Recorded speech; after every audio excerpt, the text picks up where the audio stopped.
Did you know that your brain processes approximately 11 million bits of information every single second? Yet your conscious mind is only aware of about 50 bits. This means that 99.9995% of reality is literally being filtered out of your awareness at all times. Imagine what could happen if you could access even a fraction more of that hidden information. Today I'm going to share a technique so powerful that when mastered, it will shift your reality almost instantly, creating opportunities and possibilities you never thought existed. Welcome back to Power of Mindset. I'm your guide on this journey to unlocking your fullest potential. And today we're diving deep into one of the most transformative techniques I've ever encountered. What I'm about to share with you isn't some mystical secret or complicated ritual. It's a practical, scientifically backed approach that has changed countless lives, including my own. The beauty of this technique lies in its simplicity, yet most people never implement it consistently enough to experience its reality-bending effects. Before we begin, I want you to understand something crucial. Your current reality, everything you're experiencing right now, is not fixed or predetermined. It's a direct reflection of the mental patterns you've been running, often unconsciously, for years or even decades. These patterns create filters through which you perceive the world, and they determine what opportunities you notice, what connections you make, and ultimately, what results you achieve in life. Think about it this way. Have you ever bought a new car and suddenly started seeing that exact model everywhere? Those cars were always there, but your brain was filtering them out because they weren't relevant to you. Once you purchased that car, it became significant to your brain, and the filter was removed. This same mechanism operates across every domain of your life, but on a much deeper level. Your beliefs about what's possible for you, what you deserve, and what kind of person you are. These create powerful filtering systems that determine what aspects of reality you perceive and interact with. Consider the story of Michael, one of my clients from a few years ago. Michael had been stuck in middle management for over a decade, watching others get promoted past him, despite his consistent performance. When we began working together, it quickly became clear that Michael didn't see himself as leadership material. This wasn't just a conscious thought. It was a deeply embedded perceptual filter. Because of this filter, he literally couldn't see opportunities to demonstrate leadership qualities. He missed chances to propose solutions in meetings, overlooked moments to mentor junior colleagues, and failed to recognize when executives were seeking someone to champion new initiatives. Within 3 months of applying the technique I'm sharing today, Michael not only received a promotion, but found himself being approached for opportunities he never knew existed within his company. The external circumstances hadn't changed dramatically. The opportunities had always been there. What changed was Michael's ability to perceive and respond to them. That's the power of consciously reconstructing your reality filters. The technique we're exploring today is called conscious reality construction, and it works by deliberately restructuring these mental filters to align with your desired outcomes. When practiced consistently, this technique creates a cascade effect that ripples through every aspect of your life, from your relationships and career to your health and personal fulfillment. The changes can happen so rapidly that it often feels like you've stepped into an entirely new reality, because in many ways you have. Let's start by understanding why this technique works so effectively. Our brains are fundamentally prediction machines. Neuroscience research has shown that we don't just passively observe the world. We actively construct our perception of reality based on our expectations and past experiences. The technical term for this is predictive processing. Your brain is constantly making predictions about what should happen next, and these predictions strongly influence what you actually perceive and experience. This predictive mechanism evolved as an efficiency tool. Your brain receives far too much sensory information to process consciously, so it must filter out what it deems irrelevant. The primary way it determines relevance is through prediction. If something aligns with your brain's predictions, it gets through the filter. If it doesn't, it often gets filtered out before reaching conscious awareness. Your predictions are based largely on your past experiences, beliefs, and emotional associations, many of which were formed during childhood or through significant emotional events. Dr. Lisa Feldman Barrett, a neuroscientist at Northeastern University, describes this process as controlled hallucination. In her groundbreaking research, she demonstrates that what we perceive is not a direct reflection of the external world, but a highly curated and constructed model created by our brains. This is why 10 people can witness the same event and have 10 different experiences of what occurred. Each person's brain is constructing a different model based on their unique prediction patterns. Think about the last time you were absolutely certain about something that turned out to be completely wrong.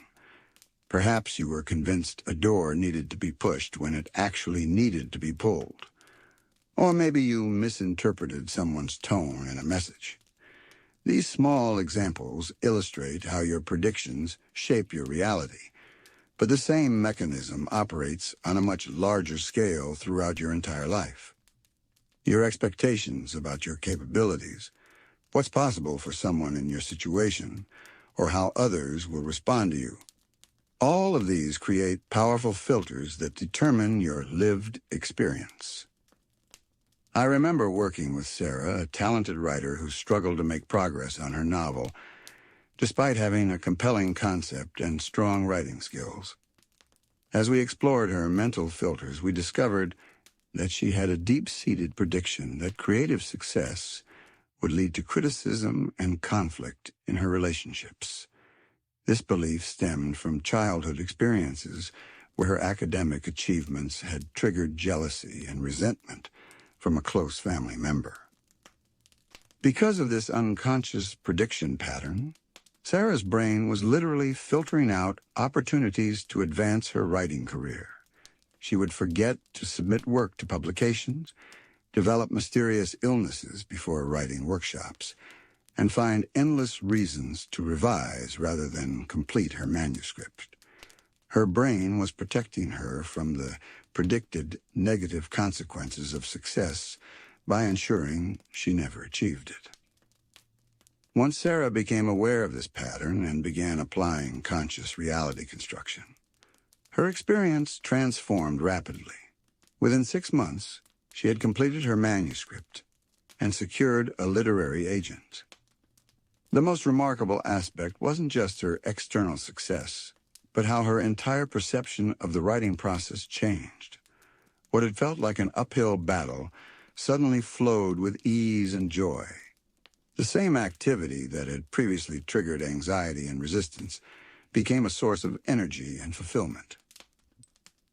The truly revolutionary insight here is that these prediction mechanisms can be consciously reprogrammed. You don't have to remain trapped in outdated mental models that were installed during your childhood or through past failures and disappointments. You can deliberately construct new prediction patterns that align with your highest aspirations and deepest values. This is where conscious reality construction comes into play. The technique consists of 5 core practices that, when implemented together, create a synergistic effect that can transform your life with remarkable speed. I'll walk you through each practice in detail, explaining not just what to do, but why it works and how to overcome the common obstacles you might encounter. The first practice is precision visualization. This goes far beyond the basic visualization techniques you might have heard about before. Precision visualization involves creating detailed, multisensory mental experiences of your desired outcomes with specific neurological parameters that make them indistinguishable from actual memories. When executed correctly, these visualizations reconfigure your brain's predictive mechanisms to expect and recognize opportunities aligned with your goals. Research from Harvard Medical School has demonstrated that visualization activates the same neural pathways as actually performing an action. When Olympic athletes mentally rehearse their performances, their muscles fire in the same patterns as during physical practice, just at a lower intensity. But we can take this even further. By incorporating all 5 senses and adding emotional resonance to your visualizations, you create what neuroscientists call rich autobiographical memories, which your brain processes very similarly to real experiences. Dr. Andrew Huberman, a neuroscientist at Stanford University, has explored how specific visualization protocols can trigger neuroplastic changes, actual structural modifications in your brain tissue. His research suggests that the key lies in the combination of sensory detail, emotional engagement, and what he calls open focus attention. This specialized attention state allows your brain to form new neural connections more readily, accelerating the adoption of new prediction patterns. To practice precision visualization effectively, start by setting aside 15 minutes each day in a quiet space where you won't be interrupted. Close your eyes and begin constructing a detailed scene representing your desired outcome. If your goal is career advancement, for example, visualize yourself in your ideal position, performing at your best. See the space around you in vivid detail, the colors, the lighting, the people present. Hear the conversations, the ambient sounds, perhaps the positive feedback from colleagues or clients. Feel the sensations in your body, the confidence in your posture, the relaxed alertness in your mind. A common mistake people make with visualization is rushing through these details or keeping the experience vague. Neurologically speaking, vague visualizations don't register as valid predictions in your brain. They're processed more like fantasies than potential realities. The more specific and detailed you can make your visualization, the more effectively it reconfigures your predictive filters. Consider the difference between these two visualizations. In the first, you might see yourself being successful in a generic office setting with vague positive feelings. In the second, you see yourself sitting at a specific desk, feeling the smooth surface under your hands, noticing the natural light from the window to your right, hearing the subtle conversations of colleagues who respect you, and feeling a specific quality of confident calm in your body as you review the positive results of a project you led. The second visualization creates a much stronger neurological imprint and is far more effective at reconfiguring your predictive filters. Then add layers of emotion. Feel the genuine satisfaction, the sense of purpose, the joy of contribution. The key is to make these emotions authentic, not forced or artificially inflated. Your subconscious mind can detect inauthenticity, which weakens the effectiveness of the technique. Finally, engage your other senses. Perhaps notice a particular scent in the room or the taste of coffee as you celebrate a milestone. The more sensory details you include, the more real this experience becomes to your nervous system. An important nuance in effective precision visualization is the quality of emotion you incorporate. Many visualization practices emphasize intensely positive emotions, but research by Dr. Barbara Fredrickson at the University of North Carolina suggests that certain positive emotions are more conducive to expanded perception and possibility thinking. Specifically, emotions like curiosity, wonder, contentment, and inspired purpose create more cognitive flexibility than excitement or happiness alone. Try to cultivate these broadening emotions in your visualizations rather than just generic positivity. For example, instead of simply feeling happy about a career achievement, cultivate a sense of genuine curiosity about what you'll learn in this new role, a feeling of inspired purpose about the contribution you'll make, or a calm sense of contentment about how this role aligns with your values. These emotional qualities create more lasting neurological changes than intense but fleeting feelings of excitement. What makes precision visualization different from daydreaming is the neurological encoding. End each session by mentally marking this visualization as a valid prediction rather than a fantasy. You can do this by consciously noting the feasibility of this outcome and connecting it to actions you're already taking. This critical step signals to your brain that this is a legitimate expectation, not merely a pleasant thought experiment.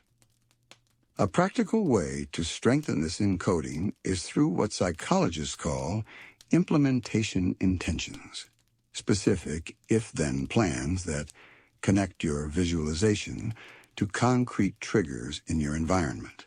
For example, after visualizing yourself confidently presenting your ideas in meetings, you might establish, "When I enter the conference room, I will recall the feeling of confident calm from my visualization."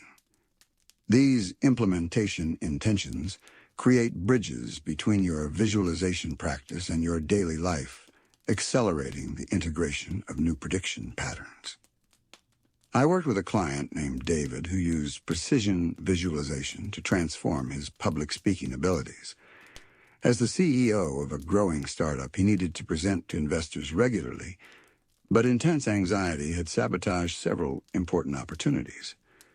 Through daily practice, David created detailed visualizations of himself presenting with calm confidence, incorporating specific sensory details from the actual presentation venues. The critical component that made his practice effective was the emotional authenticity. Rather than visualizing an unrealistic version of himself with no nervousness at all, he incorporated a more authentic emotional experience. Feeling initial butterflies that quickly transformed into engaged enthusiasm as he connected with his audience. This authentic emotional arc made the visualization neurologically credible, allowing his brain to adopt it as a valid prediction rather than dismissing it as fantasy.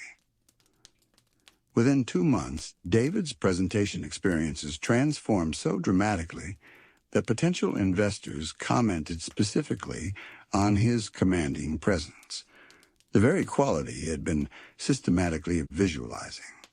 His external reality had aligned with his constructed internal model. The second practice in conscious reality construction is identity reconsolidation.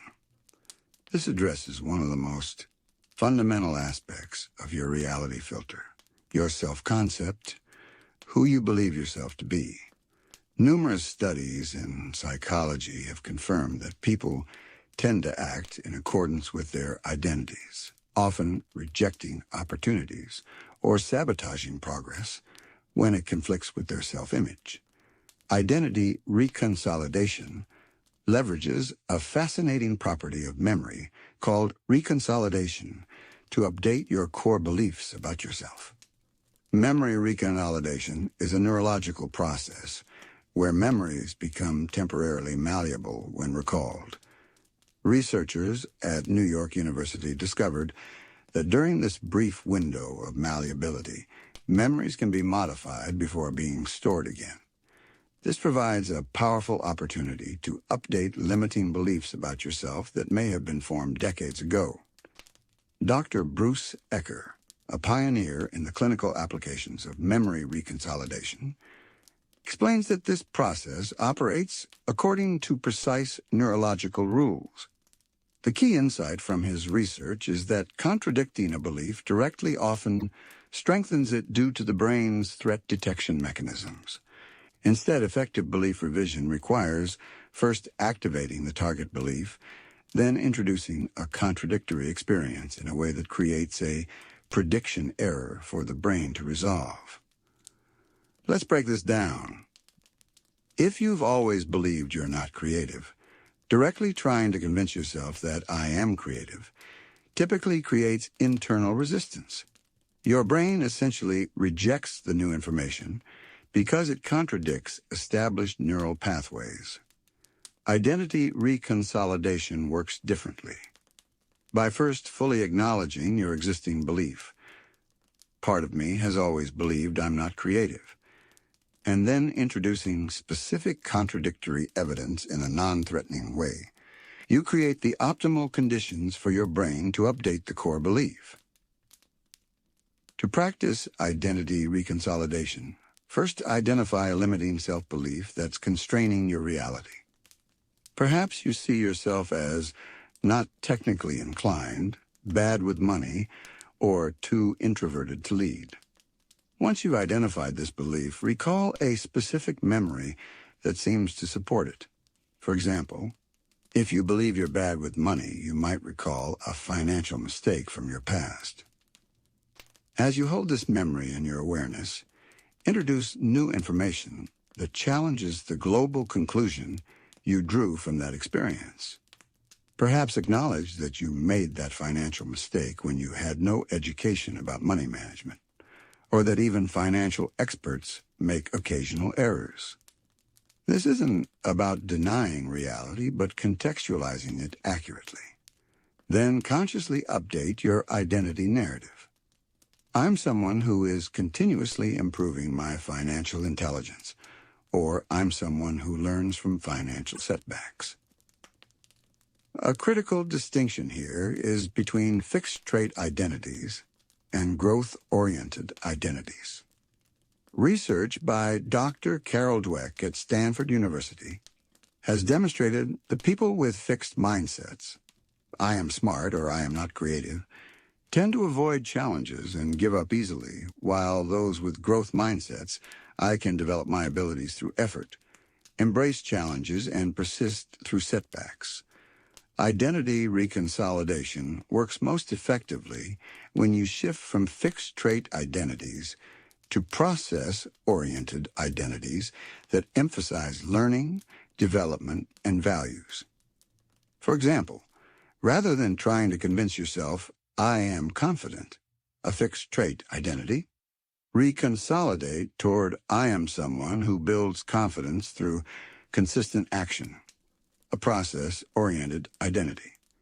Instead of I am successful, which creates pressure and ambiguity, try I am committed to creating value and growing through challenges. These process-oriented identities create psychological flexibility while still providing the motivational benefits of strong identity alignment. The key to effective identity reconsolidation is emotional engagement. The process works most effectively when you feel a sense of insight or revelation, an aha moment, as you update the belief. This emotional component helps encode the new belief at a deeper level than purely intellectual understanding ever could.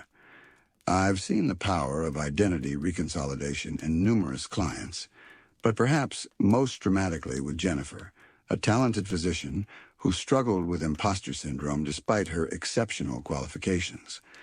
Through our work, she identified a core identity as someone who succeeds through exhaustive preparation and never making mistakes.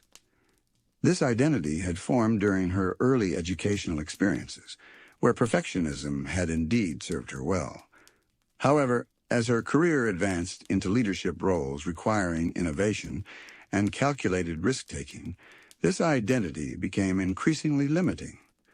Through systematic identity reconsolidation, Jennifer was able to update this belief to, I am someone who creates value through both careful analysis and thoughtful innovation.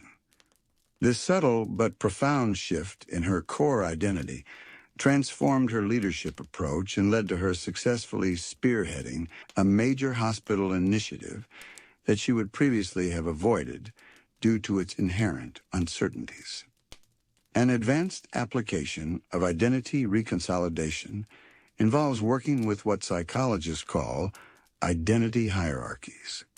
Not all identities have equal influence over your behavior and experience. Some operate as core identities that organize and override others. By strategically reconsolidating these core identities, you can create cascading effects throughout your entire self-concept. For instance, if you hold "I am a responsible person" as a core identity, reconsolidating this to include "being responsible means taking care of my health and well-being" can transform your approach to self-care from an indulgence you feel guilty about to a natural expression of your core values. This single reconsolidation can influence dozens of daily decisions, from sleep habits to nutrition to stress management practices. The third practice in mastering conscious reality. Construction is strategic environment design. This acknowledges the powerful influence your environment exerts on your thought patterns, behaviors, and ultimately, your reality.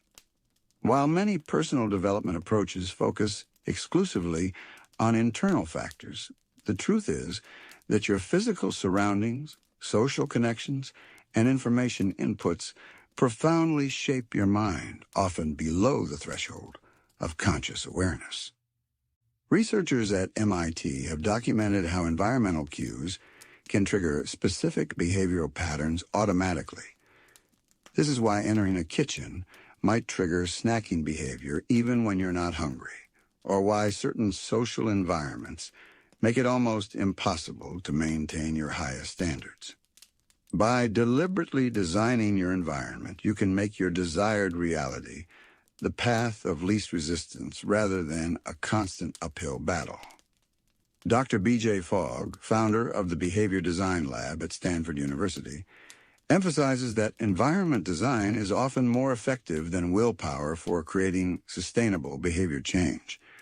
His research demonstrates that making a desired behavior 20 seconds easier to perform can dramatically increase its likelihood, while making an undesired behavior 20 seconds harder to perform can significantly reduce its frequency.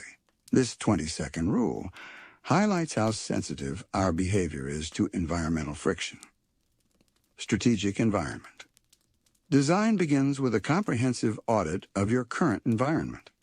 Examine your physical spaces, digital environment, social circles, and routine exposures.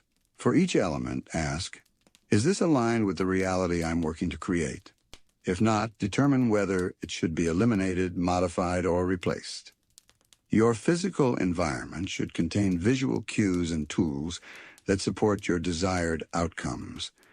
If health is a priority in your new reality, ensuring your kitchen is stocked with nutritious options and your workout equipment is easily accessible creates a supportive infrastructure. If professional advancement is your focus, creating a dedicated workspace optimized for deep focus and creativity becomes essential. Consider Mark, an entrepreneur who struggled with consistent productivity despite strong ambition and clear goals. When we analyzed his environment, we discovered several subtle barriers undermining his efforts. His desk faced a wall with no natural light. His phone remained on his desk with notifications enabled during work periods, and his most important work tools required opening multiple drawers and cabinets to access. Through strategic environment design, Mark repositioned his desk to face a window with natural light and an inspiring view. He created a focus mode protocol where his phone was placed in another room and notifications were disabled on his computer. He reorganized his workspace so all essential tools were within arm's reach during work sessions.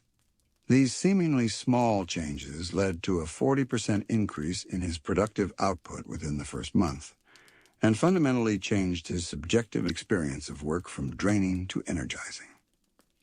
The physical aspects of environment design extend beyond the obvious.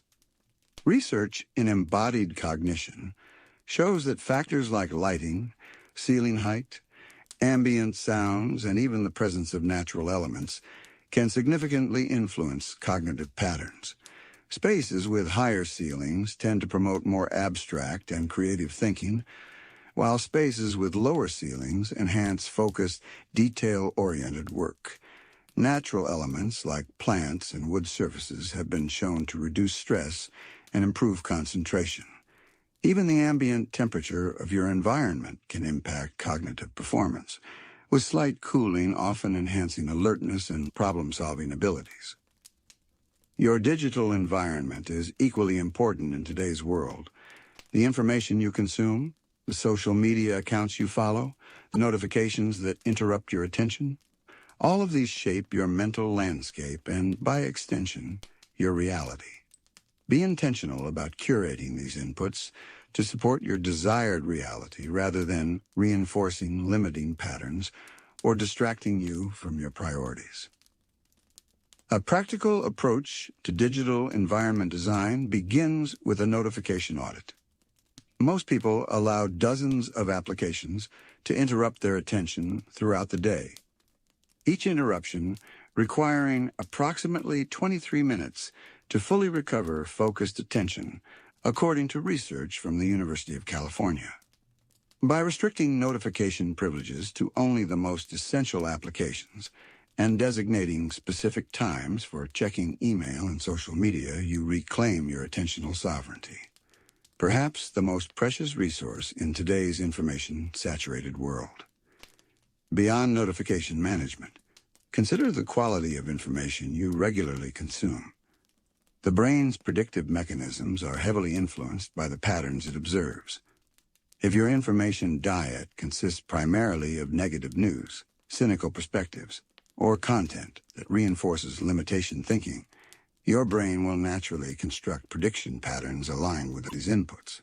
Conversely, deliberately exposing yourself to examples of possibility, innovation, and positive transformation primes your predictive mechanisms to recognize similar patterns in your own life. This doesn't mean artificially restricting yourself to only positive content. That would create a distorted reality model. Rather, it means being intentional about maintaining a constructive information diet that includes diverse perspectives while emphasizing possibilities in today's information-saturated world. Beyond notification management, consider the quality of information you regularly consume. The brain's predictive mechanisms are heavily influenced by the patterns it observes. If your information diet consists primarily of negative news, cynical perspectives, or content that reinforces limitation thinking, your brain will naturally construct prediction patterns aligned with these inputs. Conversely, deliberately exposing yourself to examples of possibility, innovation, and positive transformation primes your predictive mechanisms to recognize similar patterns in your own life. This doesn't mean artificially restricting yourself to only positive content. That would create a distorted reality model. Rather, it means being intentional about maintaining a constructive information diet that includes diverse perspectives while emphasizing possibilities over limitations. For every problem-focused source you consult, balance it with a solution-focused counterpart. For every critic you follow, include an innovator or builder who demonstrates what's possible. Perhaps most critically, evaluate your social environment. The research is clear. You tend to adopt the norms, expectations, and even the ambition level of those you spend the most time with. This doesn't mean abandoning existing relationships, but it does mean being strategic about who you seek guidance from and whose influence you allow to shape your thinking. Actively seek connections with those who already embody aspects of the reality you're working to create. Jim Rohn's often quoted insight that you are the average of the 5 people you spend the most time with has substantial empirical support. Research in social contagion theory demonstrates that everything from emotional states and health behaviors to financial habits and aspirational targets is significantly influenced by your close social connections. By thoughtfully curating your social environment, you can harness this contagion effect to support your desired reality construction rather than undermine it. Consider Rachel, a mid-career professional who dreamed of transitioning from corporate management to entrepreneurship, but found herself consistently doubting her ability to take the leap. Upon examining her social environment, she realized that her 5 closest friends were all risk-averse corporate employees who, while supportive in other ways, subtly reinforced her fears about entrepreneurship through their own choices and conversations. Rather than replacing these valuable friendships, Rachel strategically expanded her social circle to include 3 entrepreneurs at various stages of business development. She joined a mastermind group, began attending entrepreneur-focused events, and developed a mentoring relationship with a successful business owner in her field. Within 6 months, the entrepreneurial mindset had become normalized for her rather than exceptional, and she was able to launch her business with a confidence that would have been impossible in her previous social environment. An advanced application of strategic environment design involves creating what psychologists call environmental triggers for desired mental states and behaviors. These are specific elements in your environment that you intentionally associate with particular mind states through consistent pairing. For instance, a particular scent, piece of music, or physical location can be systematically paired with a state of focused creativity or confident performance. Over time, exposure to these environmental triggers automatically activates the associated mental state through classical conditioning principles. Concert pianists often use this approach by practicing in the clothes they'll wear for performance and simulating performance conditions as closely as possible. Athletes use specific warm-up routines that serve as environmental triggers for peak performance states. You can apply the same principle to trigger states of creativity, focused concentration, social confidence, or any other mental state relevant to your desired reality. The 4th practice in conscious reality construction is linguistic reconstruction. This leverages the profound relationship between language and perception. The words you use, both in your internal dialogue and external communication, aren't merely descriptive, they're constructive. They actively shape how you perceive situations, what possibilities you recognize, and ultimately, what actions you take. Psycholinguistic research from Stanford University has demonstrated that the language patterns we use literally determine what aspects of reality we notice and which we filter out. Different languages direct attention to different features of the same scene. Even within the same language, the specific terms and phrases you habitually use create perceptual biases that dramatically influence your experience. The Sapir-Whorf hypothesis, long debated in linguistic circles, has gained substantial empirical support in recent decades, particularly in its weaker form known as linguistic relativity. This principle holds that the structure of language affects our worldview and cognition. For example, languages that use different grammatical structures for the future tense, like English, versus those that use the same grammatical structure for present and future, like Finnish, influence speakers' future-oriented behaviors like saving and health prevention. Speakers of languages with weaker future tense marking save more money and engage in more preventative health behaviors, likely because the future feels more connected to the present in their linguistic construction of reality. While you may not be able to switch languages, you can strategically modify your linguistic patterns within your native language to create similar cognitive shifts. This is the essence of linguistic reconstruction. Linguistic reconstruction begins with developing awareness of your current language patterns. For 1 week, carefully monitor your internal dialogue and external communication. Notice the metaphors you use, the limitations you assume in your phrasing, and the emotional tone of your self-talk. Are you habitually using disempowering phrases like, I have to, I can't, or it's impossible? Do your metaphors frame life as a battle, a journey, or a game? These patterns reveal and reinforce your current reality construction. Consider Elena, a talented designer who consistently undervalued her work and struggled to charge professional rates despite the high quality of her creations. When she began monitoring her linguistic patterns, she discovered that she habitually described her work with diminishing qualifiers. It's just a simple design. I only spent a few hours on this, or anyone with the right software could do something similar. This language pattern wasn't just describing her reality, it was actively constructing it. By linguistically minimizing her contributions, she was creating a perceptual filter that prevented her from recognizing the true value of her work. Both she and her clients were being primed to undervalue her contributions through these subtle linguistic cues. Once you've mapped your linguistic tendencies, you can begin deliberately reconstructing them. Replace limiting phrases with expansive alternatives. I choose to instead of I have to. I'm learning to instead of I can't. And I haven't discovered how yet instead of it's impossible. When describing challenges, adopt metaphors that presuppose growth and opportunity rather than suffering or constraint. For Elena, this meant reconstructing her professional communications to accurately reflect her contributions.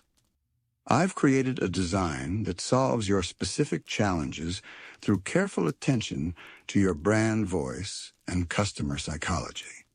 This wasn't about artificial inflation, but accurate representation that acknowledged rather than diminished her expertise and the value she provided. The results were remarkable. Not only did clients respond differently to her reconstructed language, but her own perception of her work transformed. She began recognizing aspects of her design process that were genuinely unique and valuable, which further refined her craft.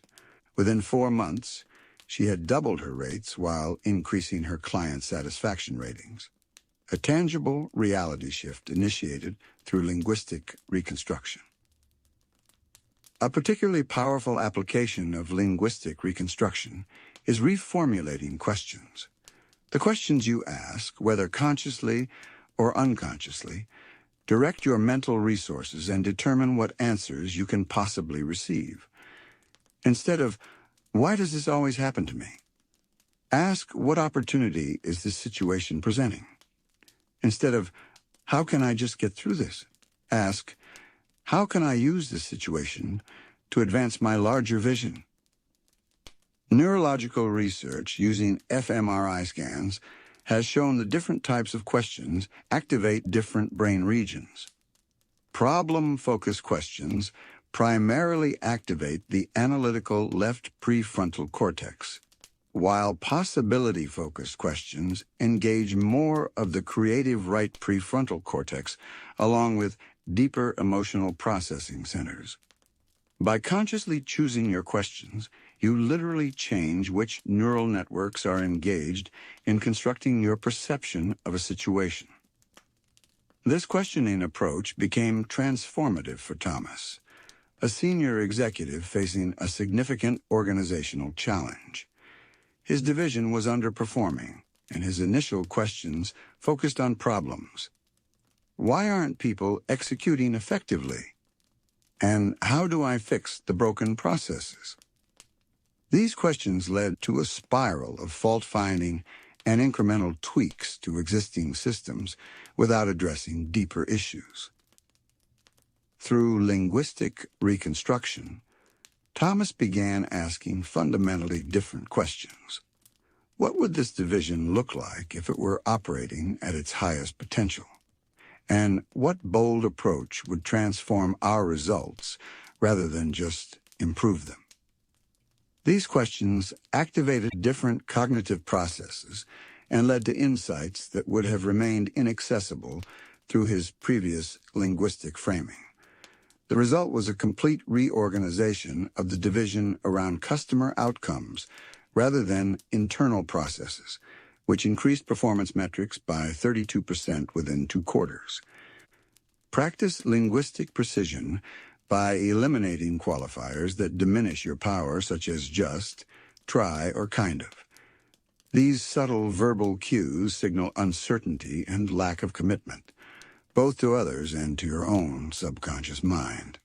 Similarly, notice when you use absolutes like always, never, or impossible, which artificially constrain your perceived options. The subtle shifts in language patterns might seem inconsequential at first, but they create profound changes in perception over time. Consider the difference between "I'll try to get this done today" and "I will complete this today." The first phrasing already includes the possibility of failure and communicates tentativeness to your subconscious mind.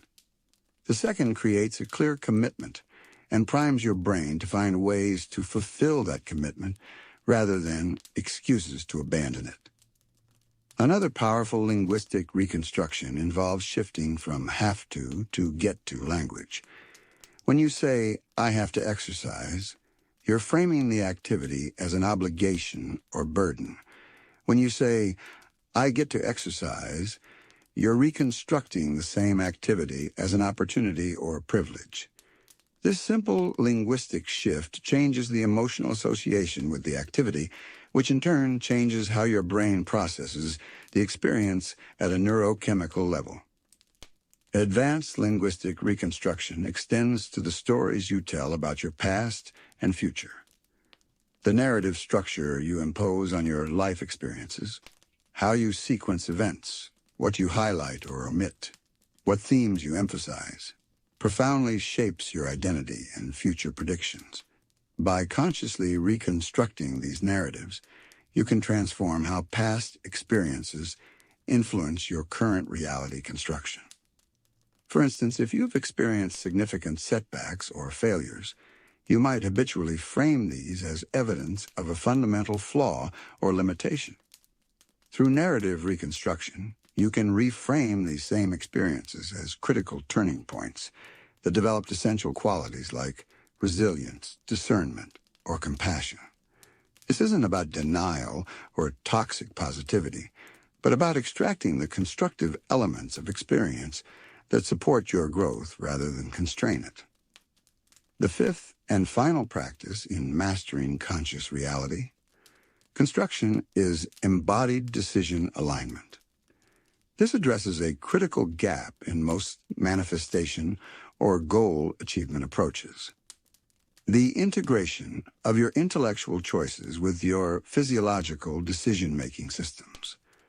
Research in neuroscience has revealed that decisions are not purely rational processes, but deeply embodied ones involving complex interactions between your prefrontal cortex, limbic system, and even your enteric nervous system, the gut brain.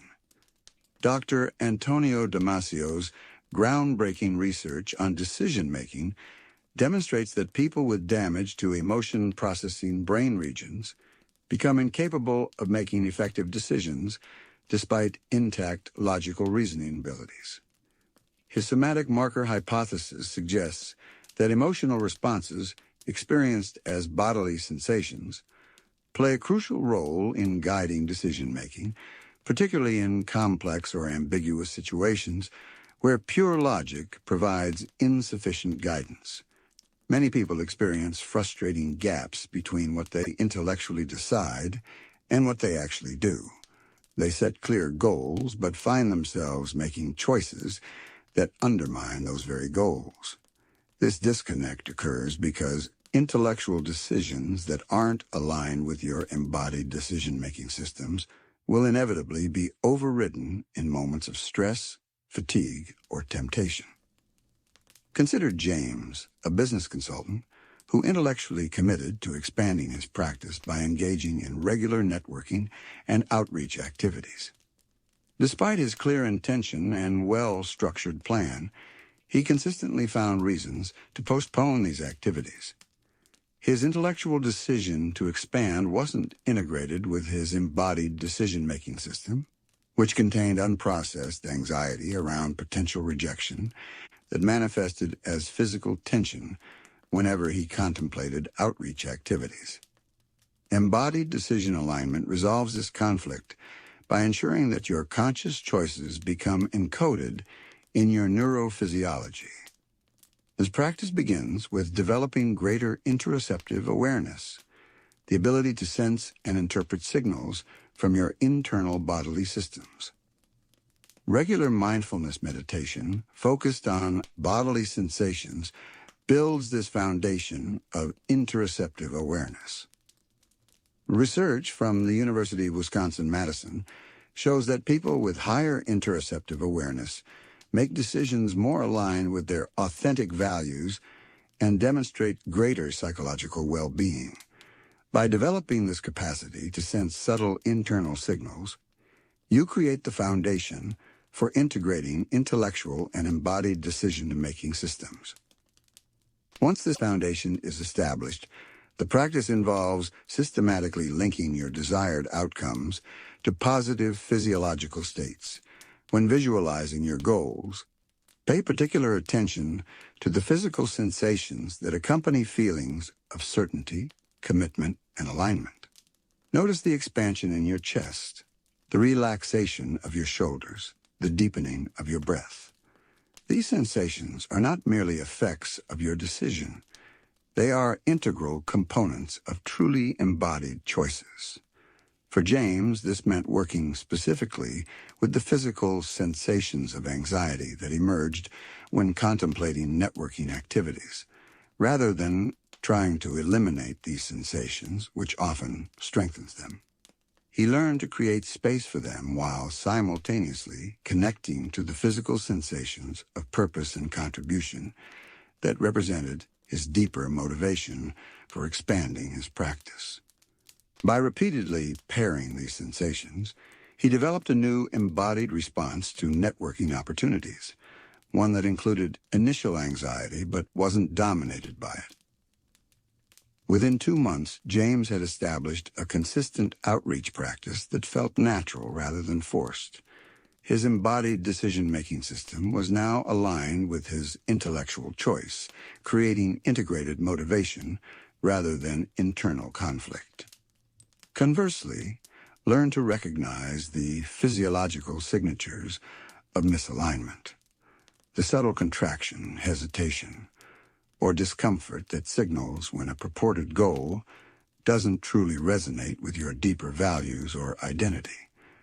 These sensations often manifest as tension in the solar plexus, shallowing of breath, or a subtle sense of constriction. When you detect these signals, it indicates the need to either reformulate your goal to better align with your authentic values, or to address deeper conflicts through the identity reconsolidation practice. This aspect of embodied decision alignment helped Sophia, a successful attorney considering a major career pivot, while intellectually convinced that transitioning to a nonprofit leadership role was the right move. She consistently experienced a sense of constriction and dread when taking concrete steps toward this change. Rather than interpreting this as simple fear of change, she used these physiological signals as information about potential misalignment. Through deeper exploration, Sophia discovered that while she valued social impact, the specific nonprofit role she was considering would remove her from the direct advocacy work that gave her the most fulfillment. This embodied wisdom guided her to pursue a different path, creating a specialized legal practice focused on representing environmental causes, which allowed her to maintain her legal expertise while aligning with her values around social impact. To strengthen embodied decision alignment, regularly practice physiological state shifts, deliberately moving from states of doubt, hesitation, or apathy into states of certainty, commitment, and energized focus. This might involve changes in posture, breathing patterns, movement, or vocal expression. With practice, you'll develop the ability to access resourceful physiological states at will, ensuring that your moment-to-moment decisions remain consistent with your larger vision.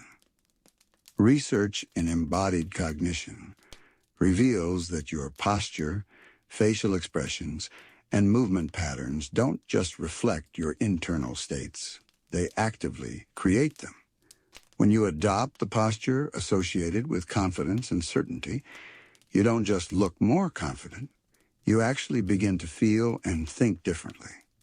This bi-directional relationship between physical state and mental experience provides a powerful leverage point for reality construction.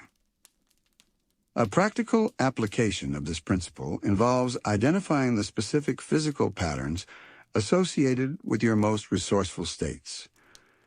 Notice how you hold your body when you're feeling absolutely certain about something important. Observe your breathing pattern, facial expression, vocal tone, and gestural habits during moments of peak performance or deep alignment.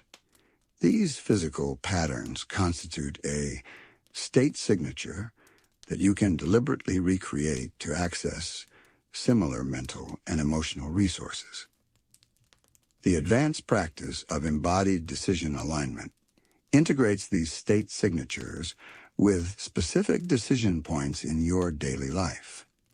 Before important meetings, challenging conversations, or creative work sessions, take a moment to deliberately shift into the physiological state that supports your highest functioning in that context. It doesn't require extensive time. Even 60 seconds of deliberate state shifting can dramatically influence your subsequent performance and decision quality. The neurological mechanism behind this practice involves what scientists call state-dependent memory and learning. Your brain stores and retrieves information differently depending on your physiological state. By consistently accessing your desired outcomes from within specific physiological states, you create privileged neural pathways that become increasingly accessible and automatic over time. An important distinction in embodied decision alignment is between willpower and embodied alignment. Willpower relies primarily on the prefrontal cortex, the part of your brain responsible for executive function and conscious control. While valuable, this brain region has limited energy reserves and is particularly vulnerable to fatigue, stress, and competing demands. When you rely solely on willpower to maintain alignment with your goals, you're setting yourself up for inevitable lapses when your prefrontal resources are depleted.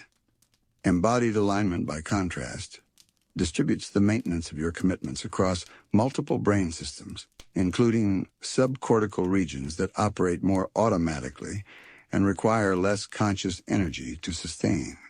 This creates resilient motivation that persists even under challenging circumstances. You're no longer fighting against yourself to maintain alignment with your goals. You're utilizing the natural integrative capacity of your entire nervous system. Now that we've explored the 5 core practices of conscious reality construction, let's address the integration of these practices into a cohesive system. While each practice is powerful on its own, their transformative potential multiplies exponentially when they're implemented together as a daily ritual. The key is consistency and depth rather than perfection. Begin by establishing a morning ritual that incorporates elements of each practice. Start with 5 minutes of precision visualization, focusing on your most important objective for that day. Follow this with 3 minutes of identity reconsolidation, reinforcing the self-concept that supports your desired reality. Then spend 2 minutes on linguistic reconstruction, setting intentional language patterns for the day ahead. Finally, take 1 minute for embodied decision alignment, physically anchoring your commitment to your highest priorities. The sequence of these practices matters, beginning with precision. Visualization activates the relevant neural networks for your desired outcomes. Identity reconsolidation then ensures that your self-concept supports rather than sabotages these outcomes. Linguistic reconstruction establishes the verbal frameworks that will shape your perception throughout the day.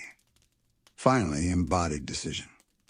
Alignment integrates these cognitive elements with your physiological decision-making systems, creating coherent commitment across all levels of your being.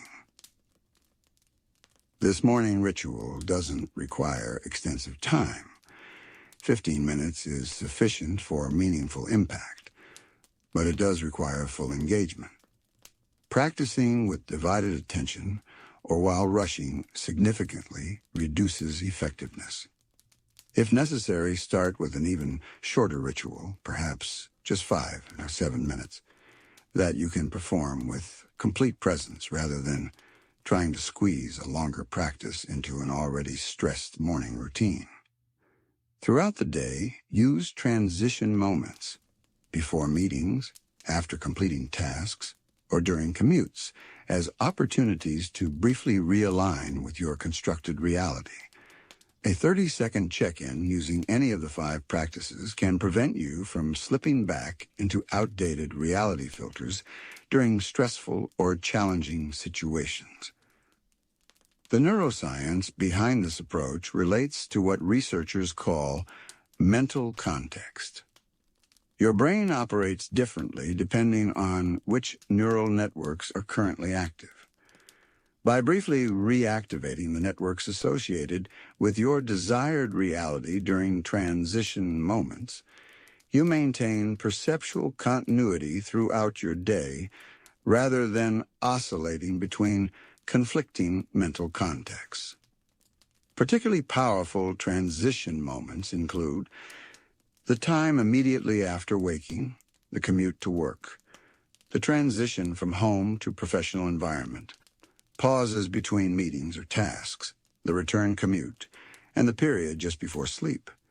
Utilizing these natural transition points for brief realignment practices creates a rhythm of reinforcement that accelerates the stabilization of your new reality construction. Evening integration is the final component of the daily practice rhythm. Before sleep, take 5, 10 minutes to review the day through the lens of your constructed reality. Identify moments where you successfully perceived and acted from your desired reality framework. Also notice situations where you reverted to outdated filters without judgment or self-criticism. This balanced review strengthens neural pathways associated with your new reality construction while providing valuable feedback for refinement. The pre-sleep period perceived and acted from your desired reality framework. Also notice situations where you reverted to outdated filters without judgment or self-criticism. This balanced review strengthens neural pathways associated with your new reality construction while providing valuable feedback for refinement. The pre-sleep period is neurologically significant because it influences memory consolidation during subsequent sleep cycles. Research at Harvard Medical School has demonstrated that the thoughts and mental patterns active during the 30 minutes before sleep receive preferential processing during sleep-dependent memory consolidation. By intentionally reviewing and reinforcing your reality construction during this window, you leverage natural sleep processes to strengthen these neural frameworks. It's important to acknowledge that you'll encounter resistance as you implement these practices. Your existing reality construction has neurological inertia. Your brain has literally built physical connections that reinforce your current perception patterns. When you begin changing these patterns, you'll likely experience what neuroscientists call prediction error, the uncomfortable gap between your new expectations and your existing neural pathways. This discomfort is actually a positive sign. It indicates that you're challenging established patterns rather than simply reinforcing them. The key is to recognize this resistance as part of the process, rather than an indication that the technique isn't working. With consistent practice, new neural pathways form, and what initially required conscious effort becomes your automatic default perception. The neurological principle underlying this transformation is known as Hebbian learning, often summarized as neurons that fire together, wire together. Each time you practice the 5 components of conscious reality construction, you strengthen specific neural connection patterns. Eventually, these connections become self-sustaining and begin to operate automatically, just as your current reality filters do now, but align with your conscious intentions rather than unconscious conditioning. Another common challenge is the influence of collective reality constructions. We live in social environments where certain possibilities are assumed to be unrealistic or certain limitations are accepted as fixed realities. As you begin constructing a different reality, you may face skepticism or discouragement from others who remain invested in conventional perceptions. This social pressure operates through various mechanisms. First, humans have evolved with strong conformity tendencies as a survival advantage, historically being aligned with group perceptions, enhanced protection, and resource sharing. Second, when you begin perceiving and acting from an expanded reality framework, it can unconsciously challenge others' limiting beliefs, triggering defensive responses. Finally, many social systems are structured to maintain predictable patterns and will actively work to correct divergent perception and behavior.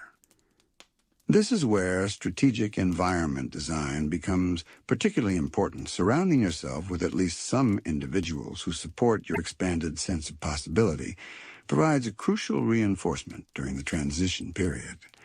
This doesn't require isolating yourself from different perspectives, but it does mean ensuring that your core support system doesn't consistently undermine your reality construction efforts. Consider creating a specific reality construction cohort, a small group of individuals who are engaged in similar consciousness expansion work. Research in behavioral change demonstrates that the right peer group can dramatically accelerate transformation by providing accountability, reducing the sense of isolation, and normalizing the experience of growth challenges. As you master conscious reality construction, you'll notice 3 distinct phases of transformation. The first phase typically occurs within the first 21 days of consistent practice. During this period, you'll experience significant shifts in your emotional state and perceptual filters. Opportunities and possibilities that were always present but filtered out of your awareness will suddenly become visible. You'll find yourself having insights and making connections that were previously inaccessible to you. The neurological basis for this first phase relates to the initial formation of new neural pathways. While complete myelination, the process that strengthens and stabilizes neural connections, takes longer, the initial pathways can form relatively quickly. These new pathways create what neuroscientists call co-activation patterns, groups of neurons that fire together in response to specific stimuli or thoughts. While still fragile, these new patterns begin influencing your perception within the first few weeks of consistent practice. During this initial phase, you might experience what feels like glimpses of your new reality, moments of expanded perception or capability that seem to come and go. This fluctuation is normal and reflects the strengthening process of new neural networks competing with established ones. Rather than becoming discouraged by the inconsistency, Recognize these glimpses as evidence of your changing brain and signs of progress. The second phase emerges between 30 and 90 days of practice. This is when external circumstances begin to align more consistently with your constructed reality. You'll notice coincidences and synchronicities increasing in frequency. Resources, connections, and opportunities that support your vision will appear with surprising timeliness. What previously required tremendous effort will begin to flow with greater ease. From a neurological perspective, this phase corresponds with the strengthening and integration of your new neural networks. The myelin sheath around new neural connections thickens, making these pathways more efficient and stable. Additionally, these new networks begin forming connections with other brain regions, creating more integrated and widely distributed activation patterns. This integration allows your new perceptual filters to influence multiple aspects of your cognition simultaneously, creating more consistent experiences. From a behavioral perspective, your changing perception leads to subtle but significant shifts in your actions and responses. You begin asking different questions, noticing different opportunities, and engaging with situations from a more resourceful perspective. These small behavioral changes accumulate and interact with your environment in ways that gradually reshape your external circumstances. The third phase, which typically emerges after 90 to 180 days of consistent practice, is characterized by substantial material changes in your life circumstances, career advancements, relationship transformations, financial shifts, or health improvements that once seemed distant possibilities become your lived reality. Most significantly, these changes feel natural rather than surprising, a direct reflection of the new reality you've been consistently constructing. Neurologically, this phase reflects the full integration and automation of your constructed reality filters. The new neural networks no longer require conscious activation but operate as your default perceptual framework. The brain's predictive mechanisms now automatically align with your conscious intentions rather than your past conditioning. What initially required deliberate practice has become your natural way of perceiving and engaging with the world. A key indicator of this third phase is the shift from effortful manifestation to effortless attraction. In the early phases, bringing your desired reality into manifestation often feels like pushing against resistance. In this advanced phase, the appropriate opportunities, resources, and circumstances seem to be drawn to you with minimal effort on your part. This shift reflects your brain's transition from consciously constructing a new reality to unconsciously operating from within that constructed reality. It's worth emphasizing that conscious reality construction is not about denying objective facts or embracing magical thinking. You won't suddenly defy the laws of physics or transform external circumstances without corresponding actions. What changes is your perception of what's possible, the opportunities you recognize, the resources you can access, and ultimately, the actions you take consistently. These perceptual and behavioral changes then lead to very real shifts in your external circumstances. This isn't just philosophical conjecture, but reflects our emerging scientific understanding of perception and reality. Modern neuroscience has confirmed that perception is not a passive recording of external stimuli, but an active construction process, deeply influenced by expectations, past experiences, and beliefs. By consciously directing this construction process, you're not escaping reality, but engaging with it more accurately and completely.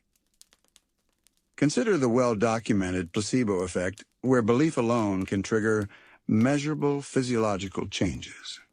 Or consider the nocebo effect, where negative expectations can create tangible harmful outcomes despite no physical cause. These aren't anomalies or curiosities, but windows into the fundamental nature of how consciousness interacts with physical reality. By mastering conscious reality construction, you're harnessing these same mechanisms in a deliberate, systematic way. The most profound aspect of this technique is how it dissolves the artificial boundary between internal and external reality. Modern neuroscience, quantum physics, and Eastern philosophical traditions converge on a remarkable insight. The strict separation between observer and observed, between mind and matter, is an oversimplification that doesn't reflect the deeper nature of reality. Your consciousness and your material circumstances exist in a continuous feedback loop, each influencing and shaping the other. Even at the quantum level, scientists have demonstrated that the act of observation influences the behavior of subatomic particles. While we must be careful not to overextend these findings into macroscopic claims, they do suggest a more participatory relationship between consciousness and reality than classical models assumed. Your perception doesn't just interpret reality, it participates in creating it. By mastering conscious reality construction, you're not escaping reality, but engaging with it more fully and accurately. You're recognizing your role as both a participant in and a creator of your life circumstances. This recognition comes with tremendous responsibility, but also with breathtaking freedom.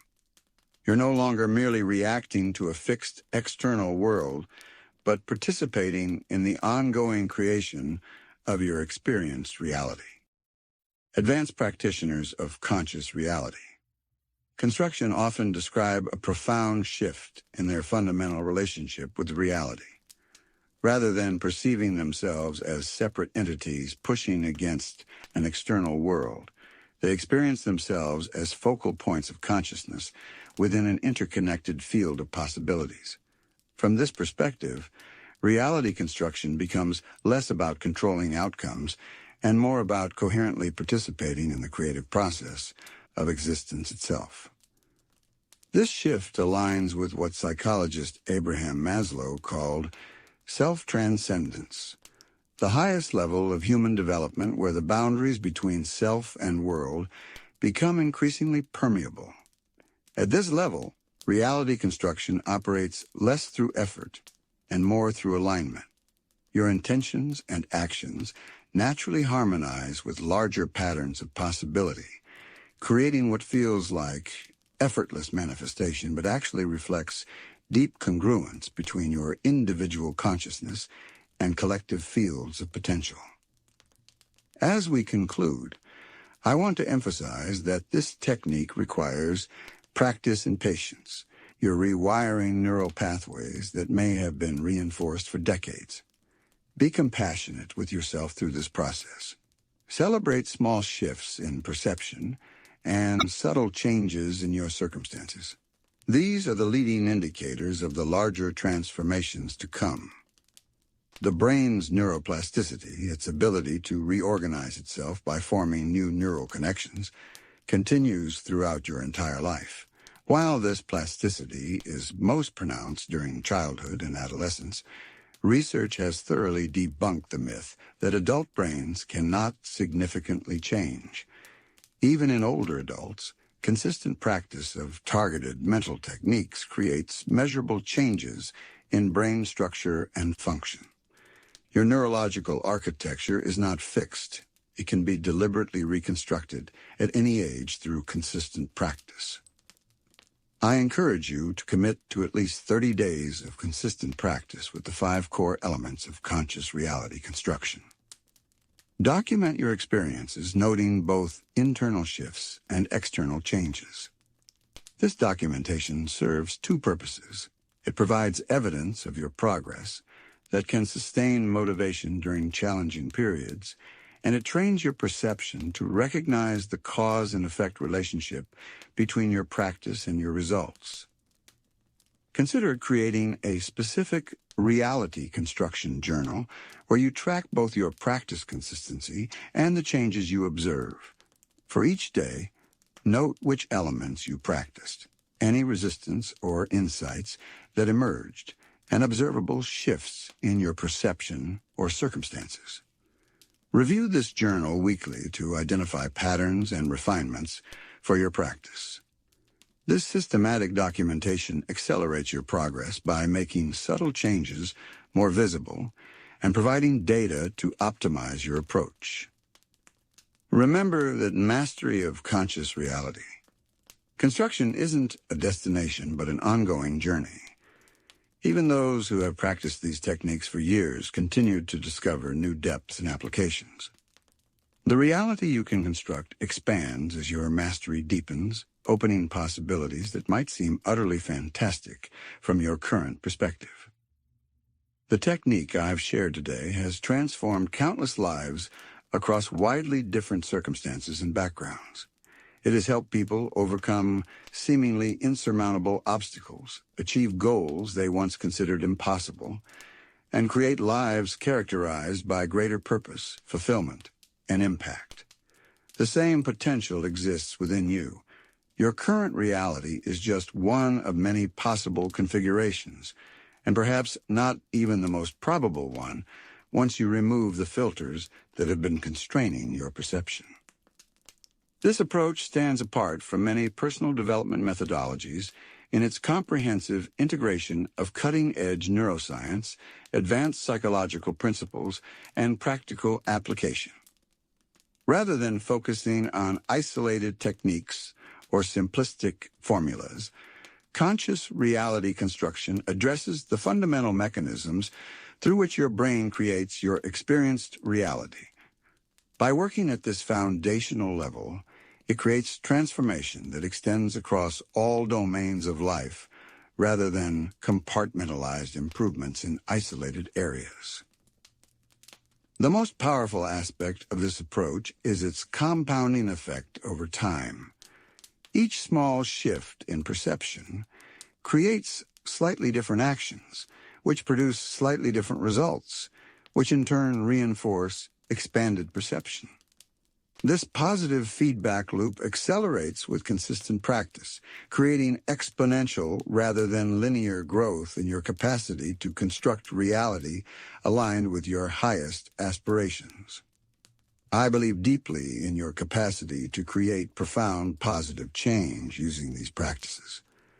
The fact that you've engaged with this content suggests you're ready for a fundamental shift in how you construct your reality. Trust that readiness. Honor it through consistent practice, and prepare to be astonished by what becomes possible when you master this technique. This approach doesn't require special talents or exceptional circumstances, only the willingness to consistently apply these principles with an open mind and genuine commitment. The neural mechanisms that enable reality construction exist within every human brain. Your capacity to reshape your perceptual filters and, by extension, your experienced reality is not a special ability but your birthright as a conscious being. The 5 practices, precision visualization, identity reconsolidation, strategic environment design, linguistic reconstruction, and embodied decision alignment, provide a comprehensive system for transforming how you perceive and interact with reality.